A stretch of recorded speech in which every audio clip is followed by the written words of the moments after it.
heavily processed. And then it was a matter of finding out essentially what made motorbikes different from cars or spaceships or airplanes. It's the sort of connectedness with the environment, right? You're sort of racing along really near the floor. So the ground rush, particles, rocks, anything like that, that's going to hurt if you hit it hard enough. And the wind rush and stuff.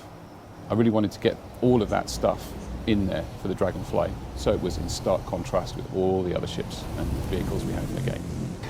The planet-side stuff, the in-atmosphere flight, the sort of terrain traversal in wheeled vehicles and hover vehicles like the Dragonfly, I think provide a brilliant contrast between what we're used to, the sort of the space travel aspect, where you've got points of sound, very sharp, contrasty points of sound, very clean in the void. And then on planet side, we've got this much more grounded. When there's an explosion, it's going to echo around in canyons. You feel closer to the ground. You feel much like footsteps, different surfaces, surface types and stuff. You're going to have to feel that through the vehicle, you know.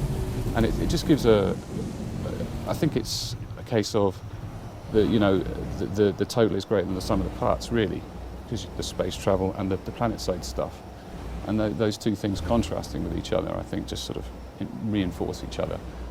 So it's kind of picking what we can emphasize, like the ground effect stuff, like echoey stuff off canyons and mountains and things like that, to give you a sense of where you are.